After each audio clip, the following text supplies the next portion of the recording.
বিয়ে করেছি বলে বাসরাত উপভোগ করতে তোমার সাথে এখন ফিজিক্যালি ইনভলভ হব ভাবলে তুমি ভুল নবনি। সুতরাং শাড়ি খুলে এভাবে ঘুরঘুর করে আমায় সিডিউসড করার চেষ্টা করে লাভ নেই। আমি শুধু তোমার বোনকেই ভালোবাসি এবং ভালোবাসবো, মনে রাখবে। রাত 2টো বাজে মিস্টার রোহান ফারাবি। এত রাত অবধি বিয়ের সাজ নিয়ে বসে থাকাটা বিরক্তিকর লাগছিল বলেই চেঞ্জ করতে গিয়েছিলাম। ওয়াশরুমে গিয়ে শাড়ি খোলার পর মনে পড়ল ব্যাগে কাপড় চোপড় রাখা। সে কারণে এই দশায় রুমে এসেছিলাম।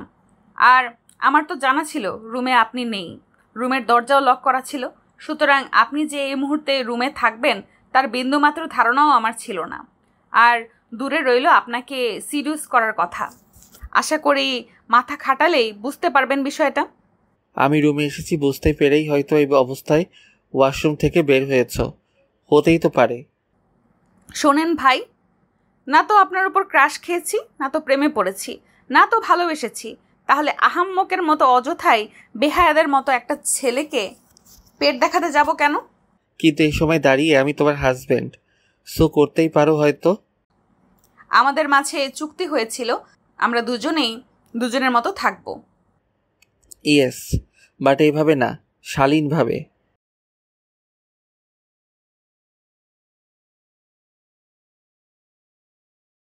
বিয়ে করেছি বলে বাসরাত উপভোগ করতে তোমার সাথে এখন ফিজিক্যালি ইনভলভ হব ভাবলে তুমি ভুল নবনি। সুতরাং শাড়ি খুলে এভাবে ঘুরঘুর করে আমায় সিডিউসড করার চেষ্টা করে লাভ নেই। আমি শুধু তোমার বোনকেই ভালোবাসি এবং ভালোবাসবো, মনে রাখবে। রুহানের কাট কাট স্বরে কথাগুলো শুনেই নবনী অর্থাৎ রাহা চমকে তাকায়। সে আসলেই ভাবেনি এই সময় রোহান রুমে উপস্থিত থাকবে। শরীরে তখন ব্লাউজ এবং পেটিকোট, শাড়ি নেই, যার কারণে উন্মুক্ত পেটের দৃশ্যখানি নজরে পড়ে। রাহা সঙ্গে সঙ্গেই তা ঢেকে নিল শাড়ি দিয়ে। অপমানে মুখটা থমথমে হয়ে এলো তার। সে মোটেই রোহানকে সিডিউস করার চেষ্টা চালায়নি। আর ফিজিক্যালি সম্পর্কের কথা তো তার মাথাতেও আসেনি, ভাবা তো দূর। তাদের মাঝে হওয়া শর্তগুলোতে স্পষ্ট বাক্য ছিল যে দুজনের মতো থাকবে, কেউ কারো জীবনে নাক গলাবে না। তাহলে রোহান কি করে ভেবে নিল যে রাহা সত্যি এই শর্তগুলো ভুলে এইসব বেহায়াপনা করবে? রাহা ছোট শ্বাস টানে, অতঃপর জবাব দেয়। রাত 2টো বাজে মিস্টার রোহান ফারাবি। এত রাত অবধি বিয়ের সাজ নিয়ে বসে থাকাটা বিরক্তিকর লাগছিল বলেই চেঞ্জ করতে গিয়েছিলাম। ওয়াশরুমে গিয়ে শাড়ি খোলার পর মনে পড়ল ব্যাগে কাপড় চোপড় রাখা। সে কারণে এই দশায় রুমে এসেছিলাম। আর আমার তো জানা ছিল রুমে আপনি নেই। রুমের দরজাও লক করা ছিল। সুতরাং আপনি যে এই মুহূর্তে রুমে থাকবেন তার বিন্দুমাত্র ধারণাও আমার ছিল না। আর দূরে রইল আপনাকে সিডিউস করার কথা। আশা করি মাথা খাটালেই বুঝতে পারবেন বিষয়টা।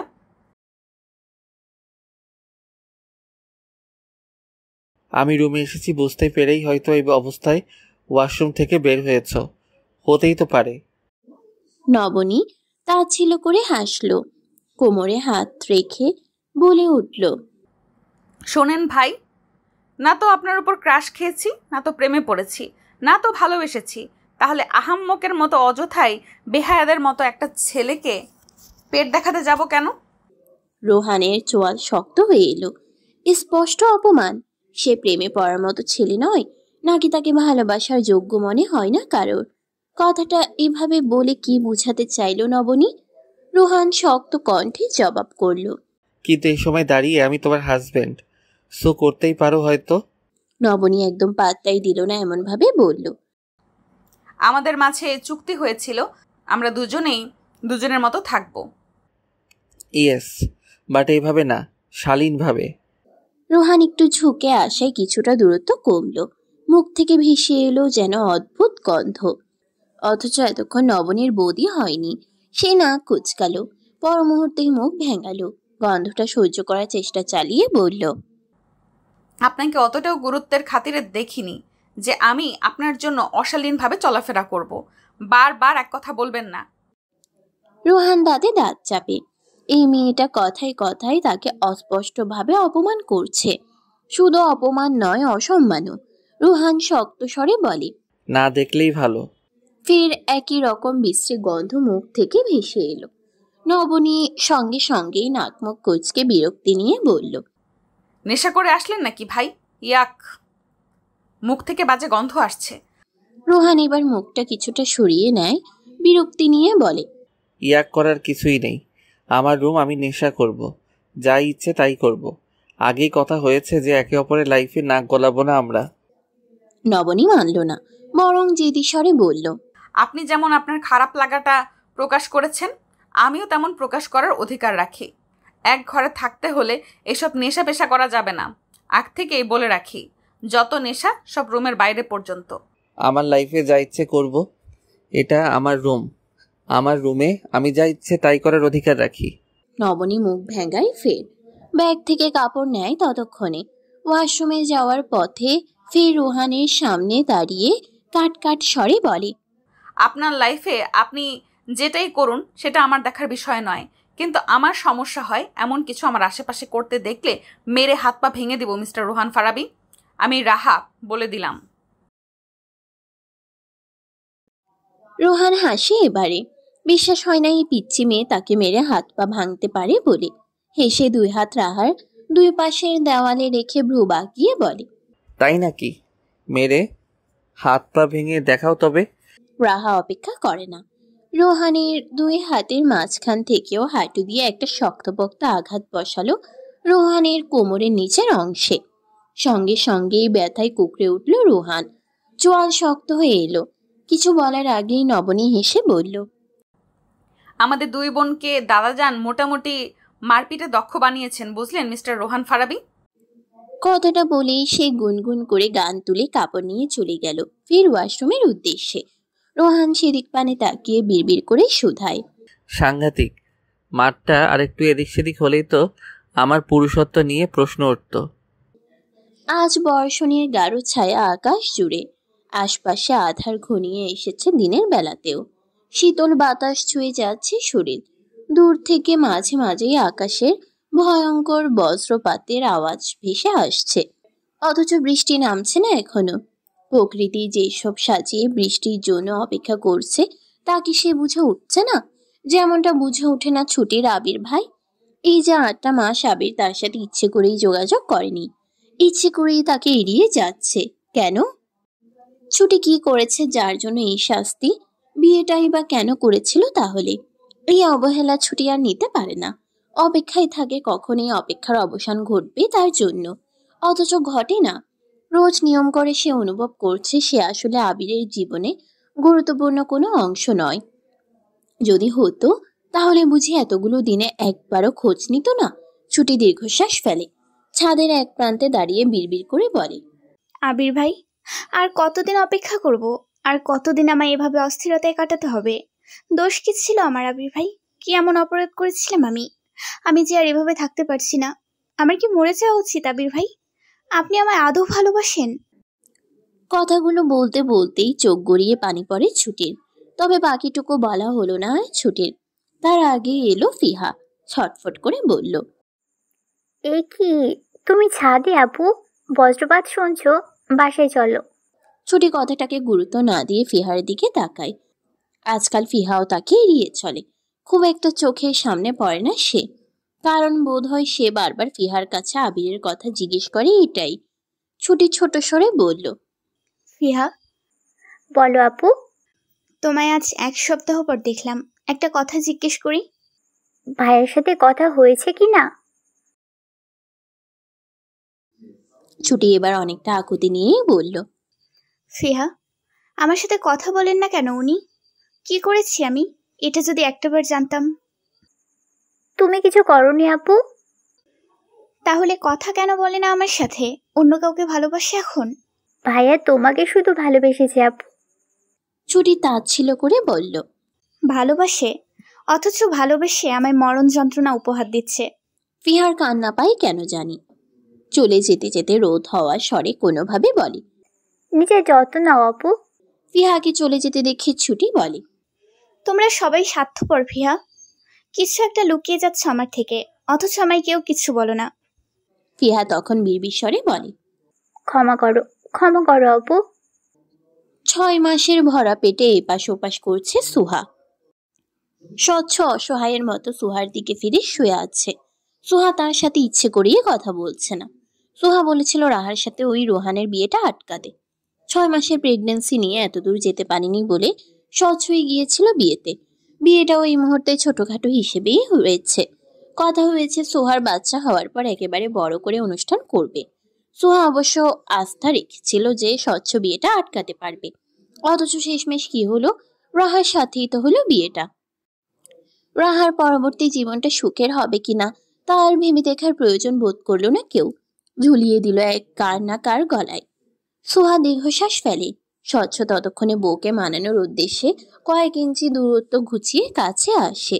উঠে বসে সোহার পেট থেকে কাপড় সরিয়ে চুমু দিল সশব্দে। বলল, আম্মা জান, তোমার আম্মু আমার সাথে কথা বলে না।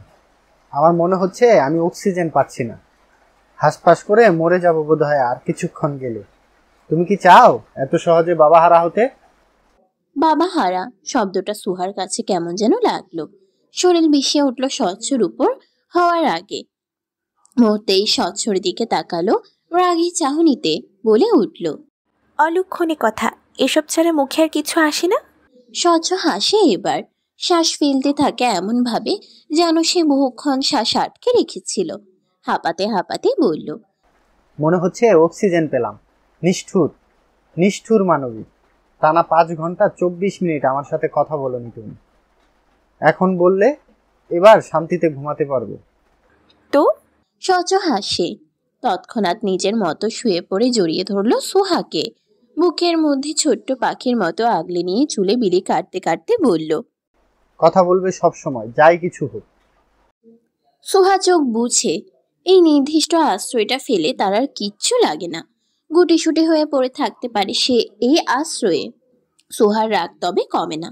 তবুও ওভাবেই চোখ বুঝে রেখে বলে, ঘুমাবো। স্বচ্ছ হাসে। এলো কিসে মেয়েটার এলোমেলো চুলের উপর দিয়েই ঠোঁট ছোয়ালো সে। হাসলো মৃদু। আর এক হাতে বিলি কাটলো ততক্ষণ পর্যন্ত যতক্ষণ না সোহা ঘুমিয়েছে। আকাশ মেঘলা। টিউশন পড়ানোর চান্স খুবই কম। তবুও সিয়া পরিপাটি হয়ে বসে আছে পড়ার টেবিলে। অপেক্ষায় থাকলো কখন সাদ ভাই আসবে। অথচ সাদ ভাই আসলো না। বিকাল গড়িয়ে রাত 8টা বাজলো, তবুও এলো না। সিয়া দীর্ঘশ্বাস ফেলে। ওই একটা মানুষের কণ্ঠ শোনার জন্যই ছটফট করে সে। অবশেষে উপায় না পেয়ে কল লাগালো সে। ওপাশ থেকে কল রিসিভড হতেই শুধালো, সাদ ভাই আজকে টিউশন পড়াতে আসবেন না? ওপাশ থেকে কাট কাট স্বরে উত্তর এলো, আসবো না। কেন আসবেন না? ইচ্ছা হচ্ছে না, তাই সব কৈফিয়ত কি তোমাকে দিতে হবে? কথাটা কেমন যেন লাগে সিয়ার। নরম মনের মেয়ে হওয়াতে এই একটুখানি ধমকি হজম করতে পারল না সে। চোখ টলমল করে, বলে, দুঃখিত, ভুলে জিজ্ঞেস করে ফেলেছি সাদ ভাই। সাদ শুনে উত্তর দেয় না আর কাকে যেন উপাসে বলে, আর একটা সিগারেট দে তো আবিদ। কথাটা স্পষ্টই শুনল সিয়া। বিশ্বাস হয় না। বিস্ময়ের চোখ গোল গোল হয়ে যায় তার। সাদ ভাই সিগারেট ফুঁকে? অবিশ্বাস্য। মুহূর্তেই শুধায়, আপনি সিগারেট ফুকেন সাদ ভাই? অবিশ্বাস্য। সাদ তারা স্বরে জবাব দিল, হ্যাঁ তো। এর আগে তো কখনো দেখিনি। সাদ তখন ঠোঁট ছোঁয়ায় সিগারেটে। একটা টান নিয়ে ঠোঁট দিয়ে ধোঁয়া ছড়িয়ে বলে, এখন থেকে দেখবে কন্টিনিউয়াসলি। ভালো অভ্যাস নাকি এটা? এই মুহূর্তে দাঁড়িয়ে খারাপ অভ্যাস বলেও মনে হচ্ছে না আমার, বরং খুব ভালো বোধ করছি। সিয়া ফ্যালফ্যাল করে তাকায়। ভালো বোধ করছে? ওই বিদঘুটে গন্ধ নাকে নিয়ে? আচ্ছা, সিগারেটের ধোঁয়াটা কেমন? কোনো টেস্ট আছে কি ধোঁয়াটার? সোহার প্রেগনেন্সির শুরু থেকে নানা রকমের জটিলতা ছিল। এখনো ব্যতিক্রম নয়। এত সব সমস্যার কারণেই সে রাহার বিয়েতে উপস্থিত হয়নি। কারণ জার্নি অনেকটা। তার উপর নিজে ওখানে গেলে সবাইকে আরো বেশি ব্যস্ত হতে হতো। কিন্তু তাই বলে রাহার বিয়েটা যে রোহানের সাথে হয়ে গেল এটা মেনে উঠতে পারলো না যেন সে। স্বচ্ছকে বারবার বলা হয়েছিল যেভাবে হোক বিয়েটা আটকাবে। অথচ স্বচ্ছ করলো কি? নিচে নিচে বিয়ে খেয়ে চলে এসেছে। সুহা রেগে দাঁত কিরমির করে। বিছানা ছেড়ে উঠে বসেই ঘড়িতে চোখ বুলালো। সময়টা তখন রাত 3টা। এই সময়টাতেই পেটে খিদেটা মাথাচাড়া দিয়ে উঠল যেন। সুহা ছোট্ট শ্বাস ফেলে বিছানা ছেড়ে উঠে যাবে, ঠিক তক্ষণি সোহাকে চোখ বন্ধ রেখে খুঁজল স্বচ্ছ। অবশেষে না পেয়ে চোখ মেলে তাকালো। সোহাকে ওভাবে উঠে যেতে দেখে সে হুড়মুড় করে উঠে বসলো। জলদি জিজ্ঞেস করলো, এ কি, এই মাঝরাতে উঠে কোথায় চলে যাচ্ছ? সোহা মুখ কালো করে তাকায়। স্বচ্ছ সেদিকে খেয়াল না করে দ্রুত উঠে দাঁড়ালো। সোহার মুখ আগলে ধরে বলল, বলেছিলাম না খিদা পেলে আমাকে জানাতে, এনে দিব আমি। আগ বাড়িয়ে আলো অন্ধকারে হাঁটতে গিয়ে পড়ে গেলে? সোহার মুখ ভার করে উত্তর দিল, পড়ে গেলে পড়ে যাব, সমস্যা কি? স্বচ্ছর মুখ গম্ভীর দেখালো এবারে। স্বর গম্ভীর করে উত্তর দিল, পড়ে গেলে যদি শুধু পড়ে যাওয়াই হতো, আমি তোমার পড়ে যাওয়াতে বারণ করতাম না সুহাসিনী। কিন্তু তুমি পড়ে গেলে তোমার এবং আমার আম্মুটার দুইজনেরই বিপদ। এমনিতেই তোমার প্রেগনেন্সির শুরু থেকে এখন পর্যন্ত পুরোটাই আমি চিন্তায় চিন্তায় মরে যাওয়ার মতো অবস্থা। যখন থেকে ডাক্তার বলেছে অনেক কমপ্লিকেটেড ইস্যু আছে, তখন থেকেই। এজন্যই সতর্কতার সঙ্গে চলতে হবে। এবং আমি জানি আমার থেকে তুমি দ্বিগুণ সতর্কতা অবলম্বন করো, যাতে তার কোনো ক্ষতি না হয়। সোহা হালকা হাসে, বিনিময়ে বলে, যাক, বুঝলেন। এখন যেমন গুরুত্ব দেখাচ্ছেন, আমি না থাকলেও কিন্তু ওকে এভাবে প্রায়োরিটি দিবেন, মনে থাকবে? কথাটা কেন জানি না স্বচ্ছর পছন্দ হয় না। ব্রু কুচকে নেয় সে, বলে, মানে? কিছুই না, খিদে পেয়েছে তো, কিছু এনে দিবেন না? স্বচ্ছ আগের মতো গম্ভীর থাকলো, কণ্ঠ শক্ত রেখে বলল, তুমি না থাকলে মানে সুহাসিনী, তোমাকে থাকতেই হবে, মনে রাখবে। সোহা মৃদু হাসে। কেউ থাকতে চাইলেই যদি তার থাকা হয়ে যেত, তাহলে তো আর কোনো কথাই ছিল না।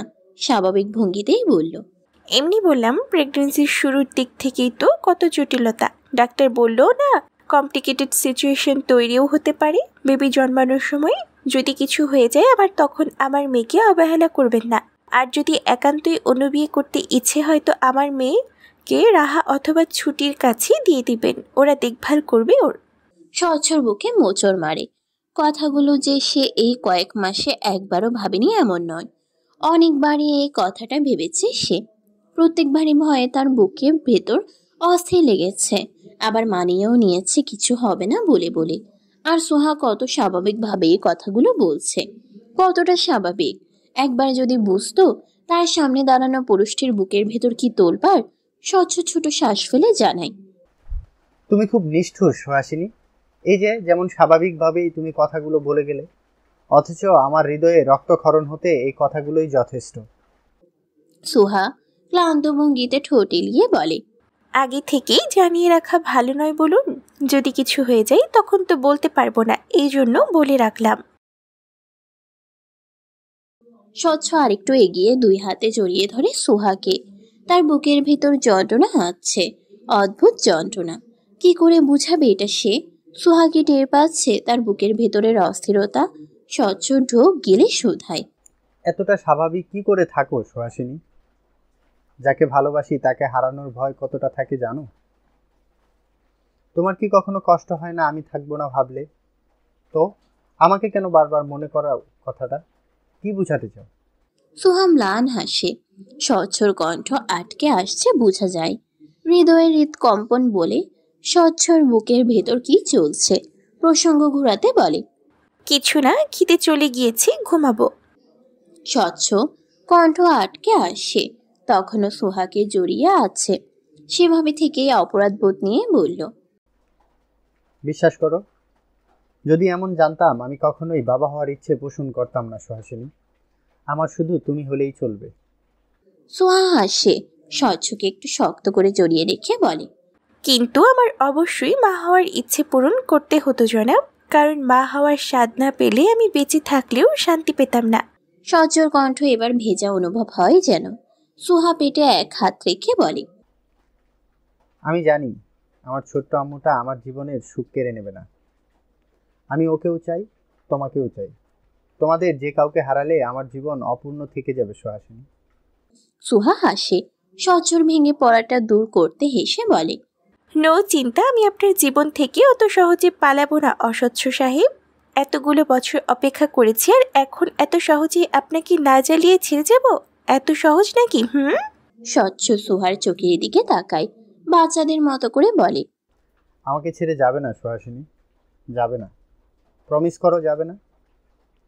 সুহাও হেসে বলে, প্রমিস। রাহাদের ভার্সিটিতে একটা প্রোগ্রাম আছে, মূলত গান নাচ সহ বিভিন্ন অনুষ্ঠানেরই আয়োজন করা হয়েছে। রাহার সেখানে গান গাওয়ার দায়িত্বও আছে, সাথে কিছু প্রাসঙ্গিক কাজকর্ম। মূলত এই কারণেই বিয়ের পরদিনই ঘুম থেকে উঠে সাত সকালে গিটার নিয়ে দৌড় মারতে হয়েছে ভার্সিটিতে। অপরদিকে রোহান যখন ঘুম থেকে উঠে তখন 8টা। রাহাকে রুমের কোথাও না দেখে হালকা স্বস্তির শ্বাস ফেললেও পর মুহূর্তেই নিজের মায়ের আগমনে ভ্রু কুঁচকাল সে। শুনতে পেল, নবনী তো সেই 7 সকালে বেরিয়ে গেল রে, একটু গিয়ে পৌঁছেছে কিনা জিজ্ঞেস করতো। রোহান ভ্রু কুঁচকায়। সকাল সকাল এই মেয়ে আবার কোথায় গিয়েছে? বাবার বাড়ি? রোহান ভ্রু কুঁচকেই জিজ্ঞেস করে, কোথায় গিয়েছে? ভার্সিটিতে। রোহান কপাল কুঁচকালো। কি এমন পড়ুয়া মেয়ে যে বিয়ের পরদিনই তাকে দৌড় মারতে হলো ভার্সিটিতে? রোহান তপ্ত শ্বাস ফেলে। ব্রাশ করে এসে আয়েশ করে বসে রাহাকে কল দেয়। যখন কল তুলল তখনই সে বলে উঠল, নবনী, ভার্সিটি গিয়ে পৌঁছেছ? বিষয়টা হয়তো বা শুধুমাত্র ফর্মালিটি করেই জিজ্ঞেস করা, তবে এর পর মুহূর্তের বিষয়টায় রোহানের কোনো ফর্মালিটি আসলো না, বরং রাগ হলো। ও পাশ থেকে কোনো এক ছেলে উত্তর দিল, নবনী মানে রাহা এই মুহূর্তে প্র্যাকটিস করছে, আপনি আরেকটু পর কল দিলে ভালো হয়। রোহান দাঁত কিরমির করে। নবনীকে কল দিতে এখন কার সিরিয়াল ধরতে হবে? তাছাড়া অন্য ছেলেই বা কল ধরবে কেন? মোবাইল অন্য ছেলের হাতে থাকবে কেন? রোহান জানে দুজনেই দুজনের মতো থাকার শর্ত দিয়েছিল, কেউ কারো জীবনে নাক গলাবে না। তবুও কেন জানি না রোহান ফারাবির বউ নবনী মাহমুদ রাহা অনেক ছেলের সাথে মেলামেশা করবে, এটা সে মানতে পারে না। ধমক দিয়ে বলল, তো আপনাকে কি নবনী চাকর রেখেছে মোবাইল রাখার জন্য? আকস্মিক ধমকে ও পাশের ব্যক্তিটি বোধহয় থমকালো। কি বলবে বুঝে না উঠে দ্রুত কল রেখে দিল। আর এই কল রেখে দেওয়াতেই রোহানের রাগটা দ্বিগুণ বাড়ল। এত বড় সাহস! কল রেখে দিল মুখের উপর, তাও ওই মেয়ের সাথে পরিচয় থাকা কোনো ছেলে। ছুটির চোখের নিচে কালি পড়েছে গাঢ় হয়ে, মুখটা আরেকটু রুগ্ন দেখায়। চোখে চশমা ঠেকিয়ে সে জানালার ধারে বসেছিল। নিচে ফিহাকে ছুটে আসতে দেখা গেল এই বিল্ডিং এর দিকেই। ছুটি কপাল কুঁচকায়, এভাবে ছুটে আসছে কেন? কি কারণ? ভাবতে ভাবতেই কলেজ থেকে সদ্য বাসায় ফেরা ফিহা এসে মাত্র খুশিতে তাকে জড়িয়ে ধরে হাসতে পিষ্টে। মনে হচ্ছিল যেন খুশির রেশ এতটাই যে ফিহার শরীর কাঁপছিল। ছুটি বুঝে ওঠে না, একইভাবে চেয়ে থাকতেই ফিহা কেঁদে উঠে। কাঁদতে কাঁদতেই ঠোঁটে হাসির রেখা ফুটিয়ে বলে, ছুটি আপু, আমার আজ মন ভালো, অনেকটা মন ভালো। আমি কি তোমায় জড়িয়ে ধরতে পারি কিছুটা সময়? ছুটি বুঝে ওঠে না, রোবট মানবীর ন্যায় স্থির দাঁড়িয়ে থাকে সে। ফিহা কিছুটা সময় জড়িয়ে রেখেই মাথা তুলে তাকায়, নিজের ফোনটা এগিয়ে ধরে বলে ওঠে, আমি কি তোমার সাথে দুটো ছবি তুলতে পারি ছুটি আপু? ছুটি এবারেও উত্তর করে না। ফিহা নিজেই ছবি তুলে। ছুটি কেমন করে যেন ক্যামেরার দিকে চেয়ে থাকে। আজ কত মাস পর ছবি তোলা হচ্ছে তার। নিজের শখ আহ্লাদ সবই বোধহয় বাদ পড়ে গিয়েছিল। দীর্ঘশ্বাস ফেলে ফিহা, ছুটিকে বলে, আজকে কিছু বলবে না আপু? ভাইয়ের বিষয়ে জিজ্ঞেস করবে না? ছুটি খেয়াল করলো ফিহা দ্রুত হাতে ছবিগুলো কোথাও সেন্ড করতে করতেই কথাগুলো বলল। রু কুচকায় সে। পর মুহূর্তেই ক্লান্ত স্বরে বলে, একটা মানুষ প্রথমে অবহেলা দিয়ে পরে ভালোবাসার বিষয়টা কাজে কর্মে সবকিছুতে আমায় বুঝিয়ে হুট করে আমার সাথে আর কথা বলে না, খোঁজ নেই। অথচ তোমাদের সবার সাথেই নাকি কথা হয়। আমার সাথে কথা বলে কি আমি তার ক্ষতি করতাম ফিহা? সে আমায় এতটা অবহেলার দৃষ্টিতে কেনই বা দেখে বলবে ফিহা? একটু বেশি গুরুত্ব দিয়েছি বলে কি? রাত 8টা। স্বচ্ছ সাধারণ সন্ধ্যার পরপরই চলে আসে বাসায়। বাকি সময়টা অফিস কার বাবাই সামলায়। অথচ আজ ফিরেনি দেখে সুহাই নিয়ে 3বার স্বচ্ছকে কল দিয়েছে। কল তোলা হয়নি, বোধহয় অফিসের কাজকর্মে ব্যস্ত আছে। মনকে এই বলে সামানালেও পর মুহূর্তেই রাগে ফুঁসে ওঠে সে। স্বচ্ছ এতই ব্যস্ত যে তার কল তুলল না? এতই ব্যস্ত? সুহা মুখ চোখ লাল করে ফোন বন্ধ করে ছুঁড়ে ফেললো এক পাশে। তারপর চিত হয়ে শুয়ে পড়ল বিছানায়। হাত গেল পেটের উপর। ঠিক তখনই পেটের ভেতরে চুপটি করে থাকা ক্ষুদে বাচ্চাটা নিজের বড় বড় চর দ্বারা বুঝালো ব্যথা অনুভব হয়। তবুও হেসে পেটে হাত দিয়ে তা অনুভবের চেষ্টা চালায়। বিড়বিড় করে বলে, এই নে, তোর বাপ এসে যখন আম্মুজান করবে তখন একদমই সাড়া দিতে পারবি না, মনে থাকবে? কথাটা বলা মাত্রই তার একমাত্র মেয়ে, যে কিনা এখনো জন্মই নেয়নি, সে মায়ের বিরোধিতা করেই নাকি অন্য অর্থে কি জানি তবে নড়চড় বন্ধ করে দিল। সোহা ভ্রুকুচকাল, বলল, অমনি নড়াচড়া বন্ধ হয়ে গেল? বাপের সামনে বলেছি, এখন না তো। এবারও শান্ত। সোহা ভেবেচিন্তে বলে, আচ্ছা তুই কার মতো হবি? ওই আতপাগল লোকটার মতো হবি নাকি আমার মতো? এই যে এত কষ্ট করি তোকে সামলাচ্ছি এখন, তখন বাপের পক্ষে চলে যাবি না তো পরে? স্বচ্ছ দরজায় দাঁড়িয়ে হাসছিল সোহার কথা শুনে। ফোনটা ধরেনি মূলত এই কারণেই যে সে বাসায় চলে এসেছে। তখন সিঁড়ি বেয়ে উপরে উঠছিল সে। এইটুকু অভিযোগে সে তার মেয়েকে তার সামনে রেসপন্স করতে নিষেধ করে দিচ্ছে, সাংঘাতিক। স্বচ্ছ হাসে, বুকে হাত গুজে বলে, বাপের পক্ষে গেলে কি তোমার খুব মন খারাপ হবে সুহাসিনী? সুহা ঘাড় ফিরিয়ে চাইল। স্বচ্ছকে দেখে উঠে বসে বলল, মন খারাপ হবে কেন? তবে আমার বিশ্বাস আমার মেয়ে আমার ভক্তই হবে। স্বচ্ছ মানল না, বরং রুমে এসে শার্টটাই খুলতে খুলতে হেসে বলল, মেয়েরা অধিকাংশ সময় বাবা ভক্তই হয় সুহাসিনী। আমার মেয়ে মা ভক্ত হবে। আমার মনে হয় সে আপনার মতোই কিউট হবে এবং বাপের ভক্ত হবে সুহাসিনী। কথাটা বলেই ফ্লোরে হাঁটু গেড়ে বসে সে। অতঃপর খাটের কিনারায় বসে থাকা সোহার জামাটা প্রতিদিনের মতো উপর করে নিঃশব্দে চুমু বসায় পেটের চামড়ায়। ঠিক তখনই আবারও নড়ছড়ের জানান পেল ছোট্ট বাচ্চাটার। সোহার পেটের চামড়ায় বোঝা গেল আবছার ছাপ। স্বচ্ছ তা দেখে পুনরায় হাসে, আবারও ঠোঁট এগিয়ে চুমু বসিয়ে আদুরে স্বরে বলে, কি তাই না আম্মাজান? বাবার ভক্ত হবে তো, তাই না? সোহা খুবই বিরক্ত এমন ভাব করে বলল, এক্ষুনি মাত্র আমি ওকে বললাম যাতে বাবা আসলে সাড়া না দেয়, আর ও বেইমানি করে আপনার কথা শোনা মাত্রই সাড়া দিয়ে দিল। বিশ্বাসঘাতক। স্বচ্ছ সশব্দে হেসে ওঠে এবার। সোহার পেটের সাথে নিজের কানটা স্পর্শ করিয়ে বলে ওঠে, এই থেকে কি বুঝলে আমার আম্মুটা কার পক্ষে নিবে? সোহা মুখ ফুলিয়ে উত্তর করল, আমারই। না সুহাসিনী, আমার মন বলছে সে পক্ষ নিবে। সোহা মুখ কুচকায় বলে, ভালো, তাহলে আপনারা দুজনেই দুজনের পক্ষ নিয়ে থাকবেন, আমিই থাকবো না। স্বচ্ছ মুখ উপর করে তাকায় এবারে। দুই হাতে সোহার কোমর জড়িয়ে বসে থেকে মুখ উপর করে তাকিয়ে বলে, আপনাকেও থাকতে হবে জনাবা, আপনি না থাকলে আমি অপূর্ণ। মিথ্যে বলছেন না জি, গ্যারান্টি কি? তুমি জানো এটা সত্য, এবং তোমাকে ছাড়া থাকতে পারবো না বলেই বাবার বিজনেসে হাত দিয়ে দেশে থেকে গেছি। শুধু আবিরের খোঁজে 2 বার বাইরে গিয়েছিলাম, তাও 1 সপ্তাহ করে ট্রিপের মেয়াদ ছিল। সোহা সত্যিই জানে এটা সত্য। স্বচ্ছ তাকে ভালোবাসে, তবুও মুখ কুচকে বলে, আমি যদি না থাকি তখন আবার নিজেকে সম্পূর্ণ করতে আরেকটা বিয়ে করে ফেলবেন না তো? স্বচ্ছ মুখটা কালো হয়ে এলো, গম্ভীর দেখালো চোখ মুখ। সব সময় থাকবে না বলে কি বোঝায় ও? সত্যিই থাকবে না এটা? স্বচ্ছ মেনে নিবে এটা? এই যে স্বচ্ছ এত যত্ন করে রাখে এই মেয়েটাকে, এত কেয়ারফুল থাকে সব সময়, এত এত প্রার্থনা, বিধাতা বুঝি তার পাশে থাকবে না? স্বচ্ছ ছোট্ট শ্বাস ফেলে, শান্ত স্বরে বলে, রোজ রোজ কথাটা মনে করিয়ে কি বুঝাতে চাও? আমাকে ভয় দেখাও, তাই না? আর এই যে আরেকটা বিয়ে করব, এই কথাটা মাথায় ঢুকিয়ে কি ভাবছো? তুমি না থাকলে আমি 2 সেকেন্ডে অন্য নারী ঘরে তুলবো? তুলতেই পারেন। স্বচ্ছ রাগ হয় এই পর্যায়ে, উঠে দাঁড়িয়ে বলে, তুললে সেটা এখনো তুলতে পারি। সোহা ভ্রু কুচকে তাকায়, সাহস কত, বলে, আমার বর্তমানে কি করে? কত মেয়েই তো আমাকে পছন্দ করে, ওখান থেকে একজনকে চুজ করলাম না হয়। সোহা বাহবা দিয়ে বলে উঠল, বাহ, আগে থেকেই প্ল্যান করা আছে তাহলে। বউ খুঁজতে আর সমস্যা হবে না বলুন। যাই হোক, শুনে খুশি হলাম। এই বাহবাটা যে আসলে সোহা কোন পর্যায়ে গিয়ে বলেছে তা বুঝে উঠেই স্বচ্ছ হতাশ হলো।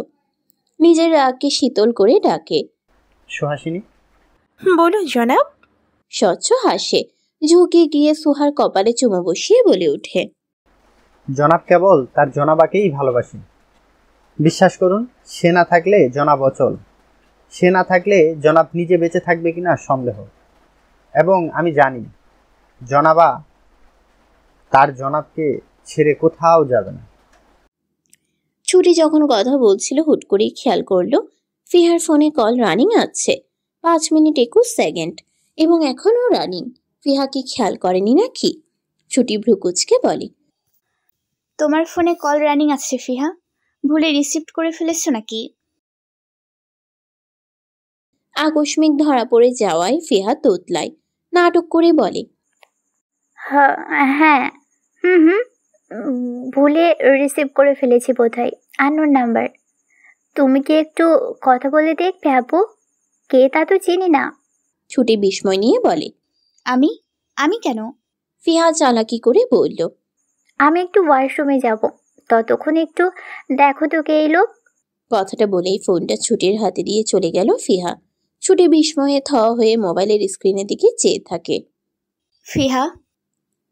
ফিহার উত্তর, আসছে, তুমি ততক্ষণ একটু ফোনটা রাখো আপু। ছুটি সেভাবে ফোনটা হাতে নিয়ে দাঁড়িয়ে থাকে। তারপর অনেকটা ক্ষণ কেটে গেল নীরবতায়। কলের ওপাশের মানুষটাও নীরব। এদিকে ছুটিও হতবিহ্বল নজরে তাকিয়ে আছে ফোনের স্ক্রিনের দিকে। তারপর অনেকটা ক্ষণ নীরবতা ভেঙে সর্বপ্রথম উপাস থেকে গলা ঝাড়লো কোনো পুরুষ। ছুটি কান খাড়া করে শুনল। কেন জানি না তার কাছে পরিচিত লাগে। ওপাশের মানুষটা যেন তার পরিচিত কোনো মানুষই। এটা ভেবে বুক ধরফর করে তার, হৃদয় স্পন্দন বাড়ে। সে আবারও কান খাড়া করে থাকতেই শুনতে পায় নিঃশ্বাসের আওয়াজ। ছুটি তীব্র বেগে চলতে থাকা হৃদয় স্পন্দন নিয়েই এবার কাপা স্বরে শুধালো, আবির ভাই? ওপাশ থেকে উত্তর আসে না আর। অন্য কেউ হলে নিশ্চয়ই উত্তর দিত এতক্ষণে। ছুটি যেন নিশ্চিত হয় এটা আবিরই, বলে ওঠে, আবির ভাই কথা বলেন না কেন আমার সাথে? প্রথম কয়েক মাস তো ঠিক ছিল, ওখানে ফিরে গিয়েও আপনি রোজ খোঁজ নিতেন। এরপর আমার দোষটা কি ছিল আবির ভাই? কেন আমার প্রতি আপনার করুণ ব্যবহার? ওপাশ থেকে মুহূর্তে কেউ কল রেখে দিল। ছুটি কথাগুলো বলতে বলতেই চোখ টলমল করছে। এবারে কেঁদেই ফেলে। ফিহা ছুটে এসে ছুটিকে ওই অবস্থায় দেখে বলে উঠে, আপু কি হয়েছে আপু, তুমি কান্না করছো কেন? ছুটি অভিযোগ করে বলল, তোমরা সবাই খারাপ ফিহা, সবাই। এটা আবির ভাই ছিল, তুমি নিশ্চয়ই জানতে, তাই না? তবুও বললে আননোন নাম্বার। ফিহা শান্ত স্বরে জানাই, তুমি কথা বলেছো ভাইয়ের সাথে? সে বলেনি ফিহা। ধরেনি? তাহলে কি করেছিলে? ওটা আবির ভাই ছিল। ফিহা ছোট শ্বাস টানে। ছুটিকে আগলে নিতে নিতে বলে, হয়তো খুব শীঘ্রই কথা বলবে আপু, কথা বলেনি বলে কষ্ট পেও না। রোহানের মা রাহার জন্য কিছু খাবার পাঠিয়েছে। মূলত সে খাবার দিতেই রোহান রাহার ভার্সিটিতে এসেছিল। এসে যখন দেখলো রাহা অনেকগুলো ছেলের সাথে এক ক্লাসে বসে রিহার্সাল করছে, তখনই মেজাজ খারাপ হলো যেন। তার বউ যে মেয়েটা, সে মেয়েটাকে কেন অনেকগুলো ছেলের সাথে মিশতে হবে? রোহান খুব বুঝে শুনে এই মেয়েটাকে বিয়ে করেছিল। প্রথমত সোহার সাথে অনেকাংশে মিল আছে এই মেয়েটার। চেহারা, চোখ, গান গাওয়া, মারপিট, চঞ্চলতা আর অনেক মিল। এদিক থেকে এই মেয়েটার প্রতি তার কোনো এক সময়ে হলেও অনুভূতি জন্মানোর সম্ভাবনা প্রবল। দ্বিতীয় কারণ, সোহার সামনে সুন্দর একটা সংসার প্রেজেন্ট করে দেখানো। এটা জেদ নয়। সোহার প্রতি তার অনুভূতি এই কয়েক মাসে অনেকটাই স্থির হয়ে এসেছে, মানিয়ে নিয়েছে। তবে আজকাল লজ্জা হয় নিজের করা পাগলামোগুলো ভাবলে। সোহার সামনে নিজের এই ব্যক্তিত্বহীনতা মানতে না পেরেই রাহাকে বিয়ে করেছে সে। অথচ এখন মনে হচ্ছে সে রাহা সম্পর্কে খোঁজ কম নিয়েছে। অনেকটা সময় যাবৎ এসব ভেবে চিনতে যখন রাহার সাথে সাক্ষাৎ হলো, তখনই খাবারগুলো এগিয়ে দিয়ে বলল, এতগুলো ছেলে পেলে নিয়ে কিসের গান গাইছিলে? সুন্দর হচ্ছিল ওসব হাবিজাবি গান, শুনতেই তো বিচ্ছিরি লাগছিল আমার। রাহা ভ্রু বাঁকায়, বলে, তা আমি কি বলেছিলাম আপনাকে শুনতে? এই মেয়ের কথাগুলোই কেমন জানি।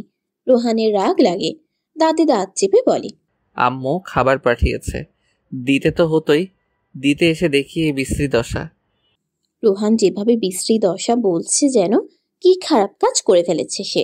রাহা ভ্রুকুচকে বলে, বিশ্রী দশার কি দেখছেন? আমি কি কোনো ছেলের কোলে উঠে বসেছিলাম? তার চেয়েও জঘন্য। কি জঘন্য? যে সম্পর্কে আমার স্ত্রী তার এতগুলো ছেলে ফ্রেন্ড থাকাটা, আমি এটা পছন্দ করি না নবনী। কাট স্বরে কথাগুলো শুনে রাহা দীর্ঘশ্বাস টানে।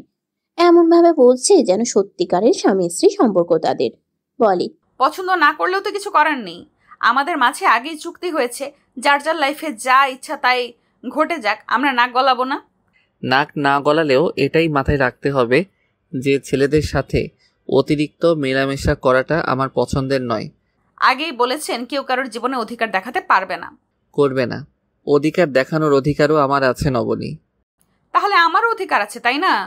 হয়তো। কিন্তু আমি অধিকার দেখাবো না, কারণ আমি জানি আপনি কি কি শর্ত দিয়েছিলেন। রোহান বুকে হাত গুজে বলে ওঠে, এটা নতুন শর্ত, ছেলেদের সাথে মেশা যাবে না। রাহার আগে নাক ফুলিয়ে বলে ওঠে, ছেলেদের সাথে মিশলেই কি আমি খারাপ কিছু করে ফেলছি নাকি? আজব কথা। আজব হলেও মাথায় রাখবে। কথাটা বলে গটগট পায়ে চলে গেল সে। রাহা বিস্ময় নিয়ে চেয়ে থাকে। কি আশ্চর্য, বিয়ের রাতে অমন রূপ দেখিয়ে এখন আবার অধিকার দেখাতে আসছে।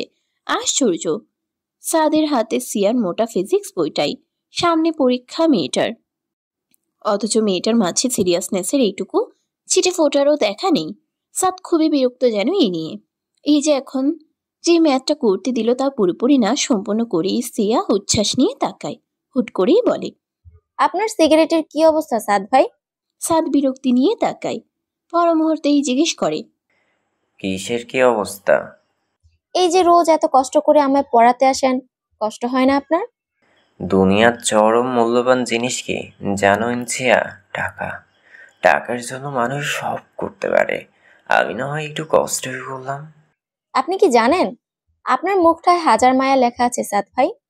আপনার মুখটায় তাকালেই মনে হয় আপনার হাজারটা কষ্ট। সাদ হাসে সিয়ার কথা শুনে। কোন কোন সময় মেয়েটা এমন ভাবে কথা বলে যেন মেয়েটা একটা বাচ্চা এখনো। সাদ হেসে বলে, একটু একটু কষ্ট তো সবার জীবনেই থাকে, মানিয়ে নিতে হয়। সিয়া কাজ শেষ করে হেসে খাতা এগিয়ে দিল। পর মুহূর্তে আবার কি বুঝে বলে উঠল, আপনার কাছে সিগারেট এত মজাদার বস্তু কি করে মনে হলো সাদ ভাই? আমি টেস্ট করে দেখেছি, আসলে একটু টেস্ট নেই, উল্টো কাশতে কাশতে আমার দম বন্ধ হয়ে গিয়েছিল। সাদ ভ্রুকুচকে তাকায়, বিস্ময়ের শীর্ষে পৌঁছে বলে, কি টেস্ট করেছিলে? সিয়া বেশ উচ্ছ্বাস নিয়ে উত্তর করল, সিগারেট। মজা করছো? সিয়া প্রমাণ দেখাতে ড্রয়ার থেকে সিগারেটের অংশটুকু দেখিয়ে বলে উঠল, না সত্যি, এই যে বাকি অর্ধেক।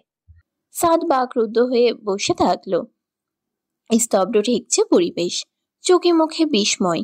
এই মেয়ে সত্যি সিগারেট টেস্ট করেছে, তা আবার গর্ব করে বলছেও।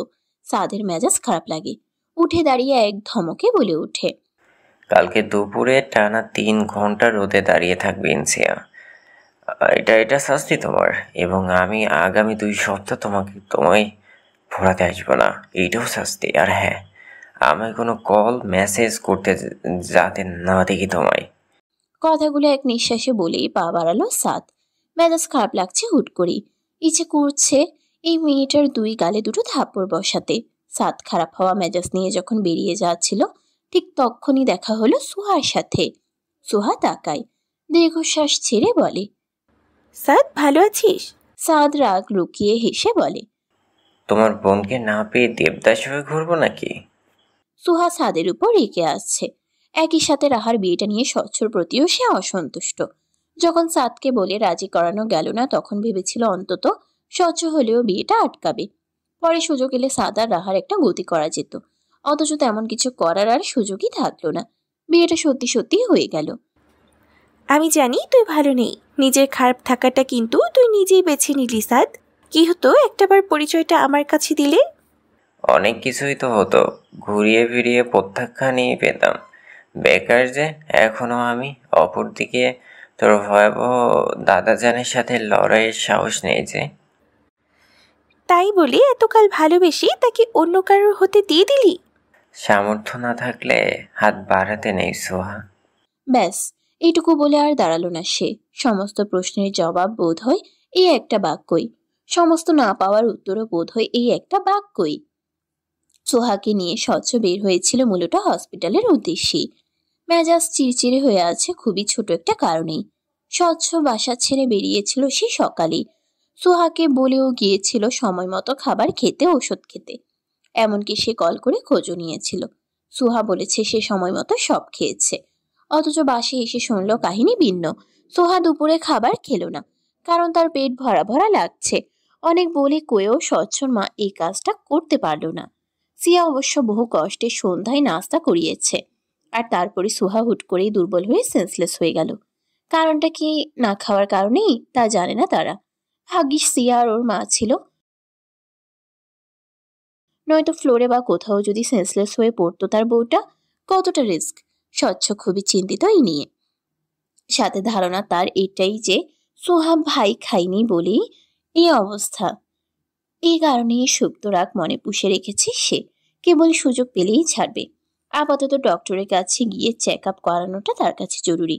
অথচ সুহা তেমন ভাবান্তর নেই, সে তার মতো স্থির। একটু অজ্ঞান হতেই পারে সে, এটা আহামরি কোনো রাগ তো আর না। এই নিয়ে কি এত চিন্তা করবে সে?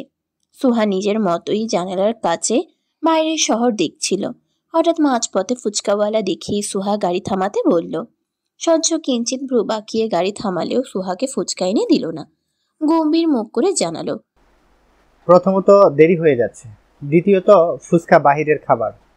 আমি চাই না এই সময় তুমি অস্বাস্থ্যকর খাবার খেয়ে অসুস্থ হয়ে যাও সুহাসিনী। সুহা মানল না, বরং ছোট বাচ্চার মতো জেদ করে বলে উঠল, অসুস্থ আমি হব, আপনার কি? স্বচ্ছ ভ্রু উঁচু করে তাকায় এবারে, ঠোঁট গোল করে শ্বাস ছেড়ে দিয়ে বলে, বউটা আমার, বাচ্চাটা আমার, আমার কি মানে? তাই বলি আপনার কথা মতো চলবো কেবল? সবসময় এমন অধিকার ফলান কেন?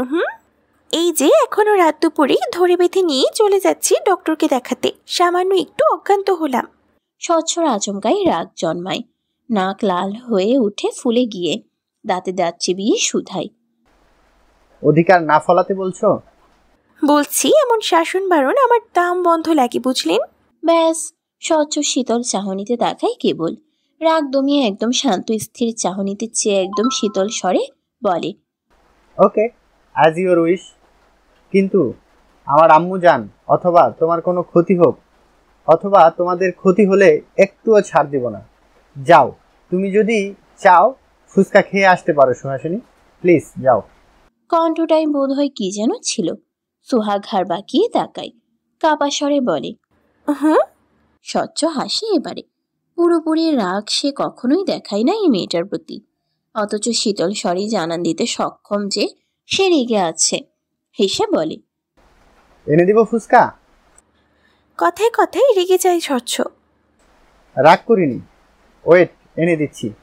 চুপচাপ বসে খাবে কেবল, প্লেট শেষ হলে প্লেট পাবে, চিন্তা করো না। কতটুকু বলেই স্বচ্ছ গাড়ি ছেড়ে বের হলো, এগিয়ে গেল ফুচকাওয়ালার দিকে। রাতের বেলা তবুও কম বেশি ভিড় জমে বোধ হয়। স্বচ্ছ কিছুটা সময় দাঁড়িয়ে থেকেই ফুচকা নিয়ে এলো প্লেট ভর্তি। সুহাকে এগিয়ে দিয়ে মৃদু হেসে বলে, নাও শেষ করো। সুহা তাকায় স্বচ্ছর দিকে, অনেকটা সময় তাকিয়ে থেকে গলায় জোর দিয়ে বলল, খাবো না স্বচ্ছ আমি। কেন? ক্ষতি হবে তো ওর। তো আমি নিশ্চয়ই এটা ভেবেই বলেছিলাম, তাই না? হ্যাঁ বলেছিলেন, বুঝলাম এখন।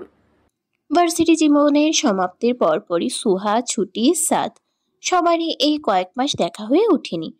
সুহার প্রেগন্যান্সি নিয়ে নানা রকমের জটিলতা, ছুটির নিজের জীবনে হুট করেই সুখ পেয়ে আবারও বিষাদে ডুবে থাকা, অপরদিকে পরিবারের বড় ছেলে হিসেবে বেকার সাদের অবসন্ন জীবন। এই কয়েক মাস যে যার মতো ডুবে গিয়েছে নিজ নিজ জীবনে। এসব ভেবেই ছুটি দীর্ঘশ্বাস ফেলে, আর দিন 15 হয়তোবা।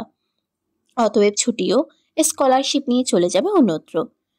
আবির ভাই যেমন নিরুদ্দেশ হয়ে তার একটু খোঁজ অবধি নিল না, তেমনি সেও নিরুদ্দেশ হয়ে নিজের খোঁজটুকুর লেশ মাত্রও রাখবে না আর, যাতে আবির ভাই শত খুঁজেও আর না পাই তাকে।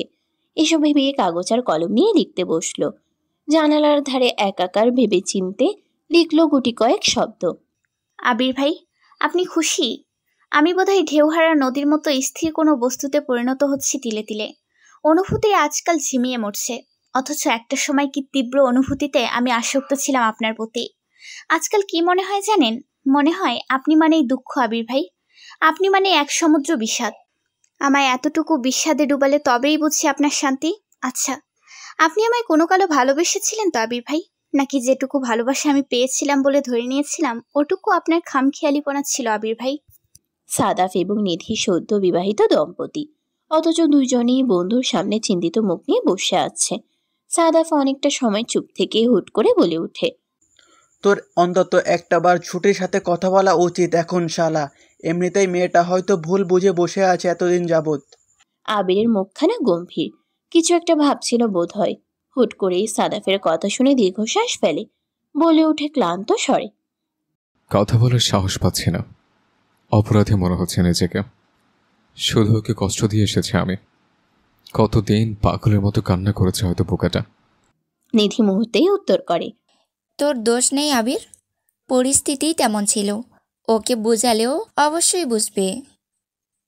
আবির মৃদু হাসে, হয়তো বুঝবে, হয়তো মেনে নিবে, কিন্তু যদি না বুঝে, যদি না মানে, যদি এতবার অবহেলা পেয়ে মেয়েটা আর বিশ্বাস না করে তাকে, এই ভয়ে তার সত্যিই ভয় হয়। বলে, ওর সামনে দ্বিতীয়বার আর যাওয়ার মুখ হয়ে উঠছে না। ভাববে এবার অবহেলা করবো, হয়তো হয়তো এবারও নিজেকে আবার গুটিয়ে নিয়েছে। সাদাফ মুখ ভেঙ্গালো যেন, বলল, তো তাই বলে বউ ছেড়ে দিবি নাকি? বউয়ের সামনে আর কখনো যাবি না?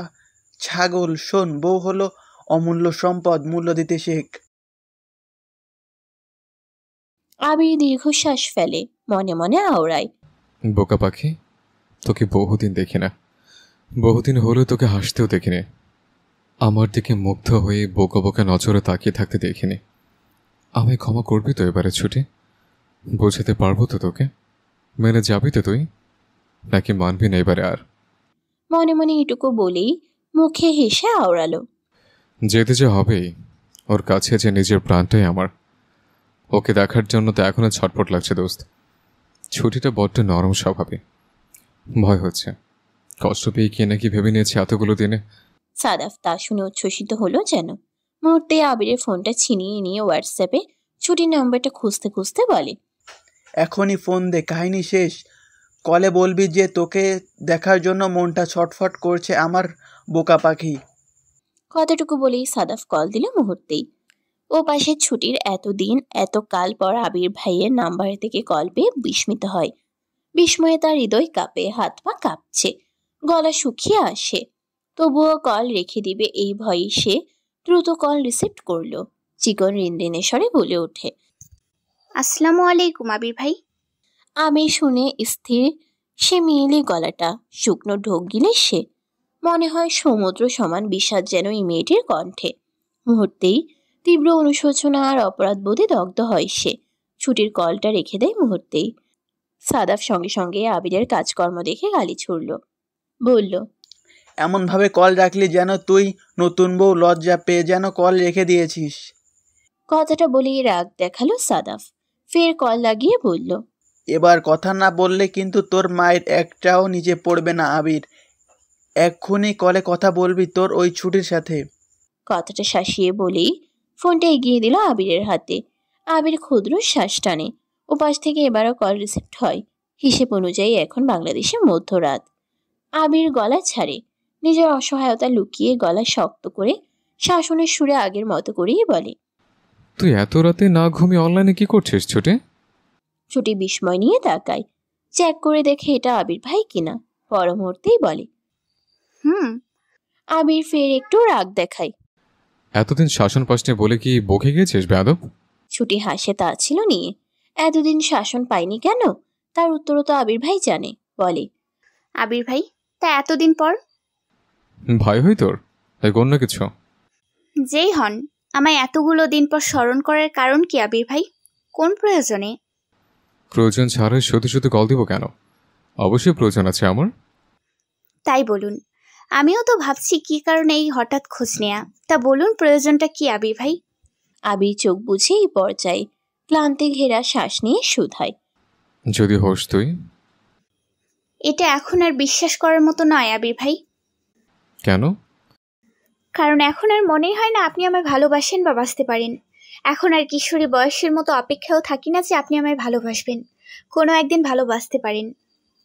আবির যেন নিশ্চিত ছিল এমনটাই হবে, যেন জানতোই মেয়েটা তার প্রতি অনুভূতি হারিয়ে ফেলবে এত অবহেলা পেয়েও।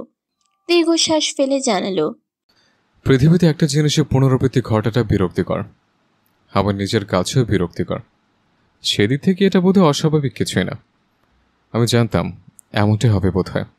কিন্তু দুঃখজনক বিষয় হলো পুনরাবৃত্তিটা আমি নিজে ঘটাতে চাইনি ছুটি। তাহলে মন উঠে গিয়েছিল তাই খোঁজ নেননি, নাকি অন্য কারোর প্রতি নিজের অনিচ্ছাতেই মন দিয়ে ফেলেছেন? আবিরের কণ্ঠ থমথমে হয়ে আছে। জানালো, এমন ধারণা কেন জন্মালো তোর? এর বাহিরে অন্য কোনো কথা তো মাথাতে আসেইনি এতকাল আবির ভাই। আপনিই বলুন, তাছাড়া কি কারণ হতে পারে যে আপনি সবার সাথে যোগাযোগ রাখলেও আমার সাথে যোগাযোগ রাখলেন না? তাছাড়া ওখানে সুন্দরী সুন্দরী বিদেশিরাও আছে, মনে একটু অবাধ্য হতেই পারে।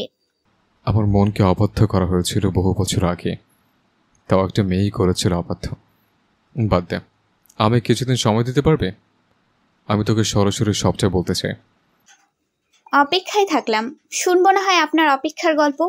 তবে আপনার আমার আসলেই সাক্ষাৎ হবে কিনা জানা নেই। আবির বড্ড ক্লান্ত এমন স্বরে এবার বলে উঠল, আমি অপেক্ষা করি না ছুটি। বুঝলাম। রাহা তখন ব্যালকনিতে বসে গান শুনছিল। ফোনে বিয়ের ঠিক আগের দিনের একটা মেসেজ জলজল করছে। ভালো থেকো ফুল, অন্যের হয়ে অন্যের অধীনে সুখী হও। জেনে রেখো তার চেয়েও একজন তোমায় অনেক অনেক বেশি ভালোবেসেছিল। দুর্ভাগ্য কপালে ছিলে না তুমি।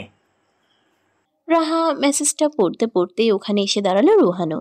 রাহা হাসে, হেসে বলে, আপনি জানেন, বিয়ের আগে আমার এক অদৃশ্য প্রেমিক ছিল, যাকে আমি কখনো দেখিনি, অনুভব করেছি বহুভাবে। কথাটা বলি পর মুহূর্তে আবার বলে ওঠে, এখন বলবেন না প্রেমিক থাকাটাও অন্যায় হয়েছে? রোহান ভ্রু বাঁকিয়ে তাকায়। কেন জানি না এই সংবাদটা তার সত্যিই পছন্দ হয়নি। ভ্রু বাঁকিয়ে জিজ্ঞেস করল, তোমার সেই প্রেমিক মহোদয় কে ছিলেন? বিয়ে করনি কেন তাকে? সে এক লম্বা ইতিহাস, কোনো একদিন বলবো আপনাকে। রাহা মুহূর্তেই উত্তর করে, আমি তাকে ভালোবাসিনি কখনো মিস্টার রোহান, তবে কোথাও একটা অনুভূতি তো ছিল, আগ্রহও ছিল তাকে দেখার, অথচ সে আমায় দেখা দেয়নি। রোহান তাতে দাঁত চিবিয়ে উত্তর করল এবারে, কথা শুনে বোঝা যাচ্ছে ভালোবাসো তাকে, যে আমার মাথা ঘামিয়ে কি লাভ? ভালোবাসলে আমি এত চিল ভাবে আপনাকে বিয়ে করে নিতাম না। ভালোবাসলে তাকে আমি নিজের করেই নিতাম, অবশ্য আর অবশ্যই। কিন্তু কাপুরুষের মতো লুকিয়ে থাকাটা আমার পছন্দ হয়নি। গুড। কথাটা বলেই আর এক পাও দাঁড়ালো না সে। দ্রুত ওয়াশরুমে গেল। চোখে মুখে পানি দিয়ে দাঁতে দাঁত চেপে বিড়বিড় করে বলল, স্টুপিড, আমি আস্ত এক স্টুপিড। এই মেয়েটাকে মূলত বিয়ে করেছিলাম সুহার সাথে। এই মেয়েটার অনেক মিল বলে। সুহার গান গাওয়া, মারপিট করার অভ্যেস, চঞ্চলতা, চেহারা, চোখ সবই প্রায় একই। আমি ভেবেছিলাম এই মেয়েটাকে স্ত্রী হিসেবে গ্রহণ না করতে পারলেও এই মেয়েটা আমায় ভালোবাসবে, নামমাত্র হলেও একটা বোঝাপড়া আমাদের থাকবে। অথচ হলো কি, সে অলরেডি অন্য কাউকে ভালোবেসে বসে আছে। স্টুপিড না হলে কেউ কি করে খোঁজখবর না নিয়ে, প্রথমবার প্রেমে পড়ে ধোঁকা খাওয়ার পরও পরের বার খোঁজখবর না নিয়ে বিয়ে করে নেয়? সুহারা যখন ফিরছিল ঠিক তখনই একটা গাড়ি ওদের গাড়ির ঠিক কিনার ঘেঁষেই গেল, যেন আরেকটু হলে অ্যাক্সিডেন্ট হতো। ভাগ্যিস স্বচ্ছ গাড়িটাকে ডান পাশে সাইড করলো কিছুটা, না হলে এক্ষুনি বিপদ হতো। সুহা আতঙ্ক নিয়ে তাকায়, বলে, গাড়িটা ওভাবে কাজ ঘেঁষেই গেল কেন? মনে হলো আর একটু হলেই অ্যাক্সিডেন্ট হতো। গাড়িটা বোধহয় আমাদের খেয়াল করে ওঠেনি, তাই না? স্বচ্ছ রাগে নাক লাল করে, দাঁতে দাঁত চিবিয়ে চোয়াল শক্ত করে বলে, খেয়াল করেছে, খুব ভালোভাবেই খেয়াল করেছে। আপনি কি করে জানলেন? খেয়াল নাও তো করতে পারে, তাই না? আমি জানি সে খেয়াল করেছে সুহাসিনী। খেয়াল করলে এমন করলো কেন? ওই যে লোকের সাথে তো আমাদের শত্রুতা নেই যে আমাদের মেরে ফেলতে চাইবে। হয়তো আছে। হুম। সুহাকে আতঙ্কিত দেখালো এবারে। স্বচ্ছ তা দেখেই কাহিনী গুড়াতে বলে উঠল, কিছু নয় সুহাসিনী। সিয়া যখন কলেজ যেতে রিক্সায় উঠল ঠিক তখনই রাস্তার ওপাশে দেখা মিলল সাদের। তড়িঘড়ি করে রিক্সা থেকে নেমে পড়ল মেয়েটা। সাদের দিকে পা বাড়ালো দ্রুতভাবে, অতঃপর ওর সামনে গিয়ে বলে উঠল, সাদ ভাইয়া, আপনি কি আর পড়াবেন না আমায়? টানা টানা আজ 3 দিন। সাদ তাকালো। যদিও মেয়েটার প্রতি এই মুহূর্তে তার রাগ করতে ইচ্ছে হচ্ছে না, তবুও রাগ নিয়ে বলল, রোদে দাঁড়িয়েছিলে পরের দিন? অবশ্যই, বিশ্বাস না হলে পরিবারের সবাইকে জিজ্ঞেস করুন যে আমি সত্যি রোদে দাঁড়িয়েছিলাম কিনা। সিগারেট মুখে নেবে কখনো আর? আপনার থেকে দেখেই তো করলাম এমনটা। ভুল করেছ এবং এর শাস্তি ভোগ করো। আর প্রায় দিন 13 পর ছুটি ব্যালকনির ধারে বসা, চোখের নিচে অল্প বিস্তর কালি জমেছে এই 3-4 মাসে। চশমার উপর থেকে সেই কালি বোঝা যায় খুব ভালোভাবেই। হাতে মোটা মতো একটা ইংরেজি সাহিত্যের বই, চুলগুলো এলোমেলো হয়ে ছড়িয়ে ছিটিয়ে আছে তার শরীরময়। ব্যালকনির ফুরফুরে হাওয়ার সাথে সে তার মনোযোগ তখন সমস্তটাই ডুবিয়ে রাখলো ইংরেজি সাহিত্যে। প্রথম দিকে যখন আবিরের সাথে কথা বলার জন্য ছটফট করে মরত, অস্থির হয়ে প্রত্যেকটা মিনিট প্রত্যেকটা সেকেন্ড ব্যয় করত, ঠিক তখন থেকে বই পড়ার অভ্যাস চেখে ধরেছে তাকে। আবিরের পরিবর্তে কত কি বা সে অভ্যাস হিসেবে গ্রহণ করলো, অথচ সে একটাই লোক তার সর্বসত্তা দখল করে রেখেছে এখনো ওই লোকটার কথাই ভেবে চাই সে নিদ্রাহীন রাত্রিগুলোতে। এই যে এত সে ভালোবাসলো, বিনিময়ে কি তাকে একটু মূল্য দেওয়া যেত না? কেন দিল না আবির ভাই তাকে এইটুকু মূল্য? কি অপরাধ তার? ছুটি যখন বই পড়ার মধ্য দিয়ে আবিরকে নিয়ে এসব চিন্তায় মগ্ন হয়ে গেল, ঠিক তখনই ফিহা কোথা থেকে ছুটে এসে যেন আড়ালে 2-1টা ছবি ক্যাপচার করলো। মনোযোগ দিয়ে ছবিগুলো দেখিয়ে মৃদু হেসে তা পাঠালো আবিরের কাছে। ছুটি বোধহয় তখনও খেয়ালই করে ওঠেনি ফিহাকে। ও বাসা আবির তখন দৃষ্টি নিবদ্ধ করে ছবিগুলোতে। মুখ বড্ড শূন্য ঠেকে যেন। আগের থেকে শুকিয়ে গিয়েছে তার বোকা পাখিটা, চেহারা ভেঙে গিয়েছে নিদারুণভাবে। হাস্যোজ্জ্বল মুখটাই আগে যেখানে হাসিই থাকতো কেবল, সে মুখে আজ ক্লান্তি অবসাদ। আবির দীর্ঘশ্বাস ফেলে, মনে মনে ছুটির এই হালের জন্য নিজেকেই দায়ী করে সে। অতঃপর ধীর হাতে ফিহাকে টাইপ করে। খেয়াল করেছে যে ছবি তুলেছিস? ফিহা উৎফুল্ল চিত্তে টাইপ করল, একদমই না। অতঃপর ছুটির পাশে গিয়ে হেসে বলে ওঠে, বাহ বাহ, তোমার তো আজ বেশ সুন্দর দেখাচ্ছে ছুটি আপু, বেশ কাপিক লাগছে। ছুটি আচমকাই চমকে তাকায় পাশ ফিরে, ভাবনা ছেড়ে বেরিয়ে ফিহার হাসি মুখটা দেখে ম্লান হেসে বলে, দিন 2 দিন পর তোমার এই হাসি মুখটাকে অনেক মিস করব ফিহা, বিশেষ করে এই কয়েকটা মাস তোমাকে যা জ্বালালাম আমি। কেন কেন, আমি তো আছি ছুটি আপু। তুমি এই দিন কয়েকে আমায় একটুখানিও জ্বালাওনি ভাইয়ের খবর জিজ্ঞেস করে। কেন? একটু গ্রামের বাড়ি যাব। এখন তো এতকাল পর তার সাথে কয়েকবার হলেও কথা হয়ে নিশ্চিন্ত হলাম যে সে ঠিক আছে, সুস্থ আছে, এই কারণে আর জিজ্ঞেস করি না। ফিহা যেন বড্ড নিরাশ হলো উত্তর শুনে, বলল, তবু জিজ্ঞেস করবে? এতকাল তো জিজ্ঞেস করলেও কিছু বলতে না ফিহা। যাই হোক, সে তো ভালো আছে এখন বুঝতে পেরেছি। এতকাল ভেবেছি তোমরা কিছু লুকিয়ে যাচ্ছ কিনা, সে সত্যিই ভালো নেই কিনা, কিন্তু এখন বুঝলাম যে সে আসলেই ভালো আছে। আমায় ছাড়াও তোমার ভাই অনেক ভালো থাকে ফিহা। কথাগুলো বলতে বলতেই কল এলো ছুটির ফোনে। ছুটি আর চোখে স্ক্রিনে তাকিয়ে হাসলো। এই দিন কয়েকে আবির কয়েকবারই তাকে কল দিয়েছে, খোঁজ নিয়েছে। আশ্চর্য, এতগুলো মাস যে একটিবার খোঁজ নিল না, সে হুট করে তার প্রতি এতটা সচেতন হওয়ার কারণ কি? ছুটি বুঝে ওঠে না। ফিহাকে বলল, ফিহা, তোমার ভাই হুট করে আমার খোঁজ খবর নিচ্ছে আজকাল, বিষয়টা কেমন সন্দেহজনক নয়? সন্দেহজনক কেন? সে আমায় অবহেলা করতে অভ্যস্ত বরাবর, এখন হুট করে আমার জন্য সময় ব্যয় করাটা বেমানান বোধ হচ্ছে আমার। কল তুলবে না? তুমি এসেছো, তোমার সাথে একটু কথা বলি বরং। উত্তরটা পেয়ে ফিহা নির্দ্বিধায় বুঝলো ছুটি আবিরকে ইগনোর করতে চাইছে। এমনি কলটাও সে ইচ্ছে করেই ফেলে রাখলো। ফিহা তবুও বলে, ভাইয়া রাগ করবে তো, তুমি কলটা রিসিভ করো ছুটি আপু। তোমার ভাইয়া আমার ওপর যে রাগ করবে সেটুকু গুরুত্বও তার জীবনে আমার নেই ফিহা। অন্তত এই কয়েক মাস তো তার আমার ওপর রাগ না করেই কেটেছে, তাই না? হতেই তো পারে, ভাইয়া খুব সমস্যায় ছিল, তোমায় জানাতে পারেনি। তোমাদের সাথে যোগাযোগ হলো কি করে তাহলে? ফিহা এবারে আর উত্তর দিতে পারে না। সে কি বলে দিবে সত্যিটা? বলে দিবে তাদের সাথেও কথা হয়নি আবিরের? ফিহা যখন দ্বিধায় ভুগে তখন ছুটি হাসে। আরো ঘন্টাখানেক ফিহার সাথে কথা বলেই কাটাই সে। অতঃপর ফোন নিয়ে বুঝতে পারে এই নিয়ে 30 বারের উপরে কল এলো একটানা। এর মধ্যে ফিহা যখন এসেছে তখন 3 বার, আর বাকিগুলো এখনের। আবির ভাই খোঁজ নিতে কল করলেও 4-5 বারের বেশি এতগুলো কল আজ পর্যন্ত একসাথে করেনি। ছুটি ভ্রু কুচকে কল তুলে বলে, আসসালামু আলাইকুম আবির ভাই, এতবার কল দিয়েছেন কেন? ও পাশ থেকে তখন এক বিদেশিনীর শব্দ ভেসে আসে। আরেও ছুটি? ছুটি আবার ভ্রু কুঁচকালো। একই এতগুলো কল, তারপর ফের অন্য মেয়ের হাতে। বাহ, চরিত্রের ভালোই উন্নতি হয়েছে বোধহয় তার আবির ভাইয়ের। ছুটির কলিজায় যেন ছুরি বসালো কেউ, তবুও নিজেকে শক্ত রেখে উত্তরে বলল, yes, I'm Chhuti. Chhuti, I think you are Abir's beloved wife Chhuti, right? Chhuti ঠোঁট ঠেলিয়ে হাসে।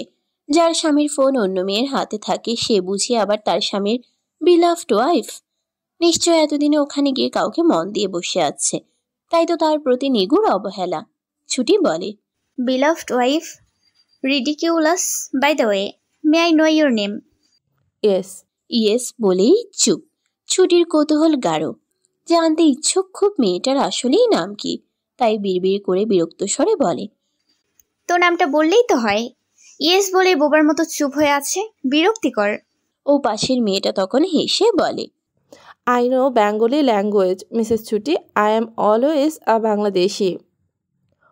নাম না জেনে আগে জানতে চাইবেন না আপনার হাজবেন্ডের ফোন আমার হাতে কেন? রাগের ছুটির মাথা চিরচির করে। অবশ্যই জানার ইচ্ছে আছে তার, কিন্তু জিজ্ঞেস করবে না সে। বলল, তা জেনে আমার কি কাজ বলুন? তার ফোন আপনি বা পৃথিবীর সব মেয়ের হাতে হাতেই থাকুক, আমার সমস্যা নেই। যদি মেয়েও কম হয় আমায় বলতে বলবেন, ওকে? ও পাশের মেয়েটা তখন বলল, রেগে যাচ্ছেন? এই ছোট্ট কারণে? তার মানে রাগেননি? অবশ্যই না। আপনি কি ফোনের মালিককে একটু ডাকতে পারবেন? আমার কিছু কথা ছিল। আবির বোধহয় ওয়াশরুমে শাওয়ার নিচ্ছে। ছুটি কপাল কুচকে ঢেল। আবির ওয়াশরুমে, অথচ এই মেয়ে কি তার রুমে? বাহ, ছুটি শুধায়। তো আপনি এখন তার রুমে বসে আছেন নিশ্চয়ই, মিস এলিজা? হ্যাঁ। Good, very good. তা আপনাকে ওয়াশরুমে নিয়ে গেল না কেন? একসাথে শাওয়ারটা নিয়ে নিতে পারতো তো, তাই না? হোয়াট? কিছু না, বাদ দিন। আপনার নাম কি জানা হলো না তো? আমি এলিজা, ডক্টর এলিজা। আবিরের সাথে আমার বন্ধুত্ব আরও 6 বছর আগে থেকেই, মিসেস ছুটি। আশা করি আপনি আমাকে চিনেন, তাই না? কি করে চিনব? দেখা হয়েছে এর আগে কখনো আপনার সাথে? না, তবে আপনার সম্পর্কে আমি খুব শুনেছি আবির, সাদাফ এবং স্বচ্ছর থেকে, এবং মনে মনে এতকাল আপনাকে অপছন্দ করে এসেছি বিনা কারণেই। যাই হোক, আশা করি সাদাফ, স্বচ্ছ অথবা আবিরের থেকে আপনিও আমার সম্পর্কে কিছুটা হলেও শুনেছেন। আপনি তাদের কি হন, মিস এলিজা? আমাকেই বা অপছন্দ করেন কেন? ফ্রেন্ডই, আবার বোধহয় শুভাকাঙ্ক্ষীও। একটা সময় আবিরকে খুব পছন্দ হয়েছিল, এমনকি এখনও বোধহয় পছন্দ করি, মিসেস ছুটি। মূলত এই কারণেই আপনাকে অপছন্দ করা। ও, আজ থেকে আমায় আর অপছন্দ করবেন না, মিস এলিজা। সে যে আমাকে খুব ভালোবাসে এমনটা নয়, মিস এলিজা। কিংবা এমনও নয় যে আমি তার বিলাভ পারসন। আমাদের মাঝে একটা বিয়ে হয়েছে, বৈবাহিক কিছু সম্পর্ক ছিল, এতটুকুই। আপনি দেখবেন খুব সহজেই তার মনে জায়গা করে নিতে পারবেন। যেভাবে তার মোবাইল ফোন এখন আপনার হাতের মুঠোতে, তার রুমে এখন আপনি আছেন, সেভাবেই তার ওয়াইফও হতে পারবেন। No tension. কথাটুকু বলেই ছুটি কল রাখলো।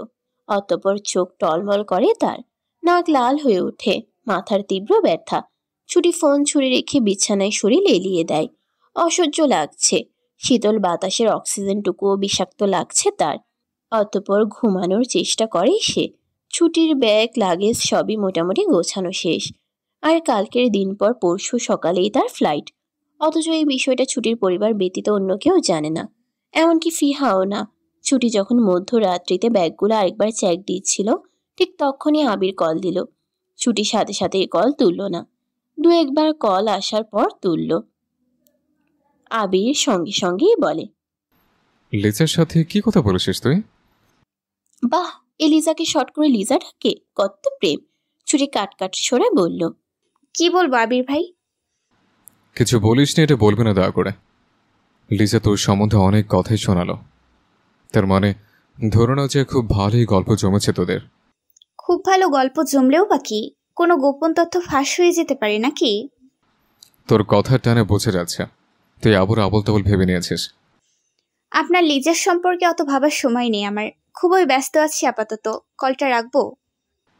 এতই ব্যস্ত যে ফিহার সাথে 2 ঘন্টা আলাপ জুড়তে পারিস, অথচ আমার কল তোলার সময় হয় না। সেই হিসেবে ধরতে গেলে আপনি ওর রুমে মেয়ে এনেছেন, কিছু তো বললাম না আমি, তাই। মুখ সামলে কথা বল। লিজা আমার কেউ হয় না। কি বলেছো তোকে বল। মুখ সামলে বলার তো কিছু নেই। আপনি শাওয়ার নিয়ে বের হওয়ার সময় সে নিশ্চয় আপনাকে তেমন খালি গায়ে দেখেছে, তাই না? শাওয়ার নিয়ে বের হওয়ার পর ওকে আমি নিধির সাথে কিচেনে দেখেছি, আমার রুমে নয়। এমনকি আমার অনুমতি না নিয়ে তোকে কল করেছে ছুটি। লিজা সত্যি আমার কিছু হয় না, বিশ্বাস করো আমায় প্লিজ। আবার কিছু হাবিজাবি ভেবে নিয়ে আমার থেকে দূরে সরে যাস না প্লিজ।